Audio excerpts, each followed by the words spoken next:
सोनपुर के जंगल में टुनटुनी चिड़िया अपनी दो बेटियों के साथ रहती थी, जिनका नाम सुनहरी और पिंकी चिड़िया था। उसका पति कालू को वो टमाटर बेचा करता था। एक दिन जब वो टमाटर बेच रहा था, तभी उसका दोस्त बंटी कबूतर उसके पास आता है।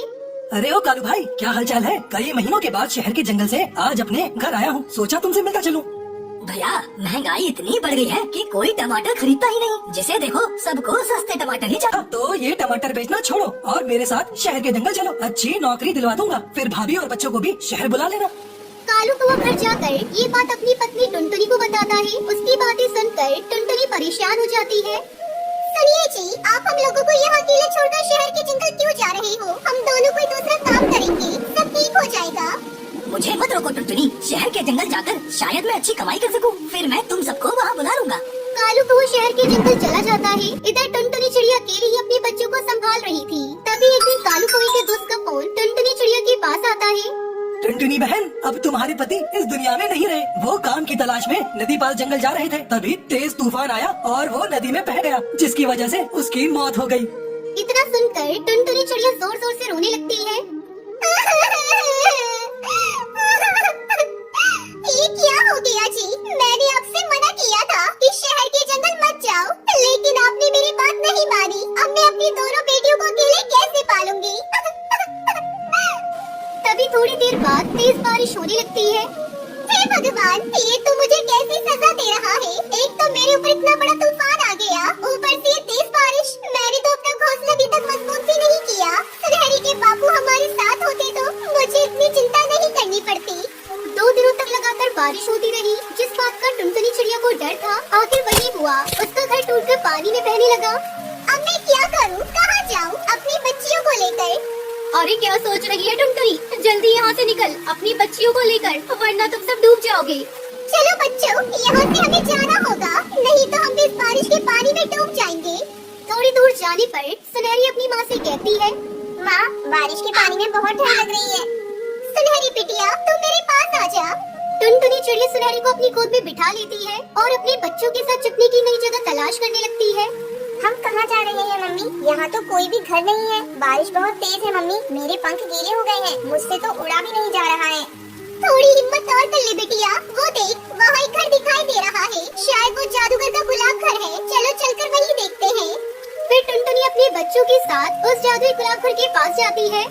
जादूगर भैया, ओ जादूगर भैया, दरवाजा खोलो, मैं बहुत मुसीबत में हूँ। मेरा घर बारिश में टूट गया है, जल्दी दरवाजा खोलो भैया। अरे बहन, तुम कौन हो? जल्दी से घर के अंदर आ जाओ और अपने पंख सुखा लो, भीगने से तबीयत खराब हो जाएगी। तभी जादूगर की पत्नी सुंदरी कवि उससे कहती है, तुम ये क्या कह रहे हो? बिना जान पहचान किसी घर में रख रहे हो? ये घर है, धर्मशाला नहीं। खबरदार, जो ये चिड़िया हमारे घर के अंदर आई तो मैं चोंच मार मार कर इन तीनों को मार डालूंगी। सुंदरी, मुसीबत में दूसरों की हम मदद नहीं करेंगे तो कौन करेगा? इस घर पर जितना तुम्हारा हक है उतना मेरा भी है, ये मत भूलो। ये घर मैंने अपने जादू से तैयार किया है। अगर टुनटुनी बहन के यहाँ रहने से तुम्हें परेशानी है तो तुम घर से बाहर चली जाओ, फिर तुम्हें पता चलेगा कि बारिश में भीगने से कैसा लगता है। जादूगर टुनटुनी चिड़िया उसके बच्चों को अपने घर में रख लेता है। कई दिनों बाद बारिश रुक जाती है। भैया, आपका बहुत बहुत धन्यवाद। आपने मुझे और मेरे बच्चों को आसरा दिया। मुझे भी अपनी बच्चियों के लिए नया घोंसला बनाना होगा।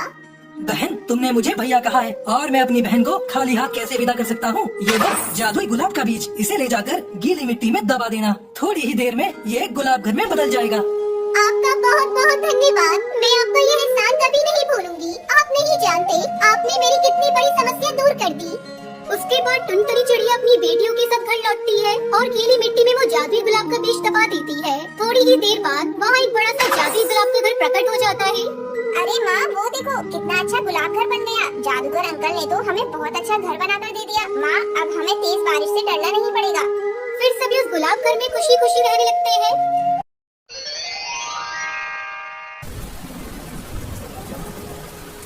सीतापुर के जंगल में सुंदरी कौवी अपने पति कालू कौवे के साथ रहती थी। सुंदरी की कोई औलाद नहीं थी, जिससे वो दुखी रहा करती थी। एक दिन जब वो नदी पर पानी पीने जा रही थी तो एक घोंसले से किसी के कराहने की आवाज आई। पानी पानी, कोई मुझे पानी पिला दो। अरे ये तो किसी चिड़िया के कराने की आवाज है। सुंदरी कौवी जल्दी से टूनी के घोंसले के पास पहुंचती है। अरे किसने तुम्हें घायल कर दिया? तुम्हारे बदन से तो खून बह रहा है। बहन, मुझे पानी पिला दो, मेरा गला सूख रहा है। सुंदरी कौवी ने टूनी चिड़िया को पानी पिलाया। बहन, मुझ पर एक एहसान और कर दो। ये मेरा अंडा है, तुम मुझे एक नेक पक्षी लग रही हो। मेरे मरने के बाद मेरे अंडे को तुम अपने साथ ले जाना और इससे आने वाले बच्चे की देखभाल एक माँ की तरह करना। और मुझे वचन दो, मेरे बारे में मेरे बच्चे को कुछ मत बताना। तुम मेरे बच्चे को एक माँ की तरह प्यार दोगी ना? माँ का नाम सुनते ही सुंदरी कौवी की आंखों में आंसू आ जाते हैं। हाँ टूनी बहन, मैं तुम्हें वचन देती हूँ, मैं तुम्हारे बच्चे को अपने बच्चे की तरह पालूंगी। अब टूनी के मरने के बाद सुंदरी उसके अंडे को लेकर अपने घर आती है। अंडे को देखकर कालू कौवा उससे कहता है, अरे सुंदरी, ये तुम किसका अंडा लेकर आई हो? लाओ इसे मुझे दे दो, मुझे बहुत जोरों से भूख लगी है। जाओ मेरे लिए खाना लेकर आओ। कैसे बाप हो तुम? इतने सालों बाद मैंने अंडा दिया है, तुम अपने ही बच्चे की हत्या करना चाहते हो? क्या तुम सच कह रही हो सुंदरी? ये तुम्हारा अंडा है? कालू कौवा बहुत खुश होता है। समय बीतने पर उस अंडे से चिड़िया बाहर आती है। सुंदरी उसका नाम टुनटुनी रखती है, लेकिन टुनटुनी को देखकर कालू कौवा गुस्से से आग बबूला हो जाता है। सच सच बताओ सुंदरी, ये किसका बच्चा है? ये तो किसी चिड़िया का बच्चा है। तुमने मुझसे झूठ बोला। मैं तुम्हें कभी माफ नहीं करूंगा। मैं तुम्हें अभी छोड़कर जा रहा हूँ और फिर कभी वापस नहीं आऊंगा। मत जाओ मुझे छोड़कर जी, ये मेरी ही बच्ची है।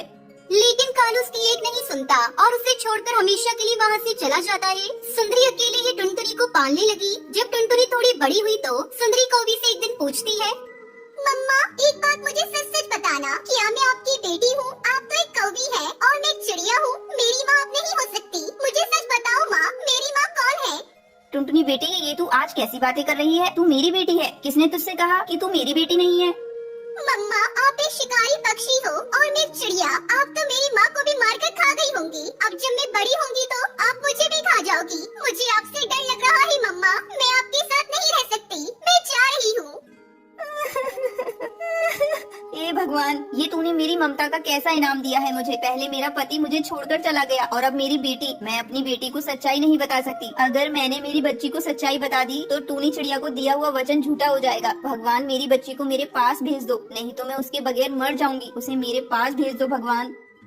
उसी के पास रह रही पड़ोसन लूसी कबूतरी सुंदरी की बातों को सुन लेती है और टुनटुनी चिड़िया के पास जाती है और उससे कहती है, तुम जैसी स्वार्थी को मैंने आज तक नहीं देखा। जिस माँ ने तुम्हें अपने सीने से लगाकर इतना बड़ा किया और अपने पति को छोड़कर तुम्हें नाजों से पाला, आज तुम उसी माँ को छोड़कर चली आई। तुम्हारी मरती हुई माँ ने सुंदरी से वचन लिया था कुछ भी ना बताने को। सुंदरी ने तो अपने वचन का पालन किया है। तुम्हारी माँ को एक बिल्ली ने घायल किया था। मरते समय उन्होंने तुम्हें सुंदरी को सौंप दिया। अभी भी समय है टुनटुनी, जाओ और जाकर अपनी माँ से माफी मांगो।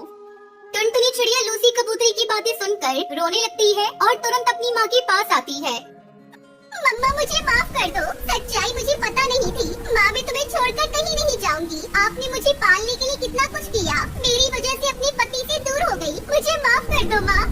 सुंदरी को भी टुनटुनी चिड़िया को गले से लगा लेती है और फिर दोनों माँ बेटी खुशी खुशी रहने लगती है।